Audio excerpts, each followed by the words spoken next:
អ្នកចំណេញបង្ហាពីទីតាំងដីដែលមិនគួរវិនិយោគព្រោះហានិភ័យជាប់គាំងព័ត៌មាននេះនាំមកជូនលោកអ្នកដោយបកលែនគម្រោងទី3រាជធានីសម្រាប់ធម្មជាតិក្នុងទឹកដីខេត្តកំពតចង់ទិញដីថែមផ្ទះទុកសម្រាប់លំហែកាយនាពេលចុងសប្តាហ៍សូមជ្រើសរើសគម្រោងបកលែនអាចធ្វើការបង់រំលោះរយៈពេល3ឆ្នាំដែលអត់មានការប្រាក់សូមទំនាក់ទំនងតាមរយៈលេខទូរស័ព្ទ085 333 802ឬក៏016 333 802លំនៅឋានបែបអភិជនរចនាដ៏ប្រណិតនិងរស់រវើកបុរីវិមានសំណាងដុតលើគុណភាពសោភ័ណភាពផ្សារភ្ជាប់ជាមួយដងព្រៃធម្មជាតិដ៏ស្រស់បំព្រងផ្ដល់នូវផាសុកភាពក្នុងការរស់នៅមានទីតាំងស្ថិតនៅខាងជើងក្រសួងដែនដី 2500 ម៉ែត្រទំនាក់ទំនងលេខទូរស័ព្ទ095 96 2000 078 96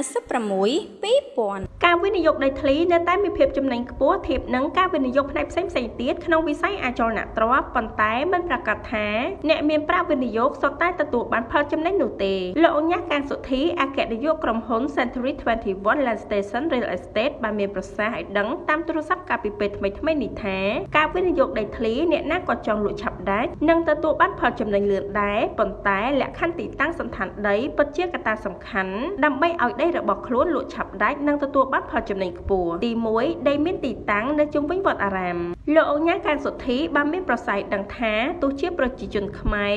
និយមទៅធ្វើបុណ្យនៅវត្តអារាមក្តីតែទីតាំងដីដែលនៅក្បែរវត្តអារាមទាំងខាងមុខនិងខាងក្រោយនិងជាប់របងវត្តពិតជាមិនងាយលក់ចេញនោះទេទោះជាដីនោះមានតម្លៃទាបជាងទីផ្សារក៏ដោយលោកបន្តថាដីនៅតាមជុំវិញវត្តអារាមពិតជាមិនងាយទាក់ទាញការចាប់អារម្មណ៍ច្រើននោះទេនិងប្រហែលពួកគេមិនចង់មានសម្លេងរំខាននៅពេលមានកម្មវិធីបុណ្យទាននានាក៏ដូចជាពាក់ព័ន្ធនឹងបញ្ហាហុងស៊ុយផងដែរទី2ដីមានភ្នោរឬមងខ្មោចនៅក្បែរជាទូទៅមនុស្សណាក៏ស្លាប់ដែរតែពេលស្លាប់ពួកគេនឹងខ្លាចជាខ្មោចហេតុនេះទីតាំងដីដែលនៅក្បែរភ្នោខ្មោចឬចេតិដីមិនគួរទិញនោះទេ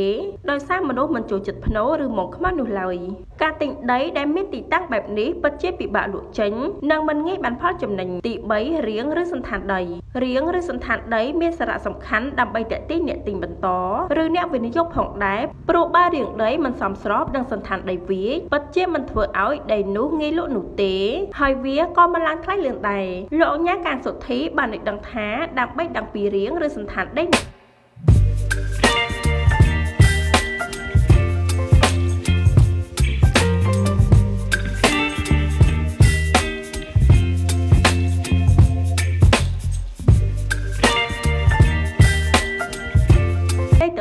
តែត្រូវសំប្លង់ម្ចាស់ដីយកមកមើលទើបយើងអាចដឹងថារៀងឬសន្តានដីនោះមានលក្ខណៈដូចម្ដេចទី5ដីមានប្រវត្តិមិនច្បាស់លាស់ដីមានប្រវត្តិមិនសូវច្បាស់លាស់ច្រើនជាដីនៅខេត្តទើបមានការរីកចម្រើននិងទាក់ទាញការវិនិយោគដែលបច្ចុប្បន្នដីប្រភេទនេះច្រើនមាននៅខេត្តមណ្ឌលគិរីនិងកំពង់ស្ពឺជាដើមដោយសារមានមន្ត្រីខលខូចមួយចំនួនបានចេញប្លង់ដីត្រួតលើគ្នាដែលដីខ្លះមានប្លង់កាន់កាប់រហូតដល់4ទៅ5នាក់ក៏មានដីដែលគ្មានផ្លូវច្បាស់លាស់ដីមានផ្លូវមិនសូវច្បាស់លាស់ឬគ្មានតែម្ដងហើយបើមានគឺមានតែនៅក្នុងផែនទីមិនគួរវិនិយោគនោះទេ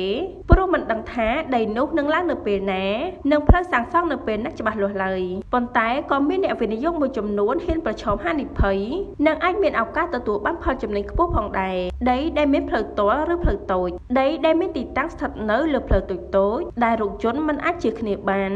និងជាដីមានផ្លូវទាល់ជាប្រភេទដីមិនងាយឡើងថ្លៃឡើយ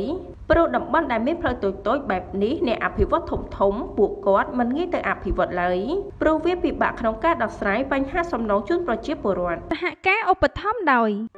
បកលែនគម្រោងទី3រាជធានីសម្រាប់ធម្មជាតិក្នុងទឹកដីខេត្តកំពតចង់ទិញដីថែមផ្ទះទុកសម្រាប់លំហែកាយនាពេលចុងសប្តាហ៍សូមជ្រើសរើសគម្រោងបកលែន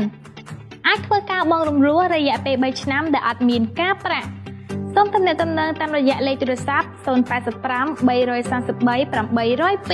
802ឬក៏016 333 802គុណភាពប្រណិតភាពនិងស៊ីវិល័យផ្ដល់ជូនពីបុរី GB Resident ជាបុរីដែលគិតគូរលើបរិស្ថានបៃតងនិងផាសុកភាពដល់អ្នករស់នៅទំនាក់ទំនងលេខទូរស័ព្ទ066ឬ077 363 005 លំនៅឋានបែបអភិជនរចនាដ៏ប្រណិតនិងរស់រវើកបុរីវិមានសំណាងផ្ដោតលើគុណភាពសោភ័ណភាពផ្សារភ្ជាប់ជាមួយដងព្រៃធម្មជាតិដ៏ស្រស់បំព្រងផ្ដល់នូវផាសុកភាពក្នុងការរស់នៅមានទីតាំងស្ថិតនៅខាងជើងក្រសួងដែនដី 2500 ម៉ែត្រទំនាក់ទំនងលេខទូរស័ព្ទ 095 96 2000 078 96 2000ចង់ឲ្យបុត្រីរបស់លោកអ្នកមានសុខភាពល្អនិងបញ្ញាឆ្លៀសវៃឬទេយើងសូមណែនាំលោកអ្នកមកប្រើផលិតផល Balektan ជាប្រភេទទឹកដោះគោម្សៅដែលមានសារធាតុចិញ្ចឹមគ្រប់គ្រាន់និងគ្មានជាតិសណ្តែកដំបងបង្អស់នៅកម្ពុជា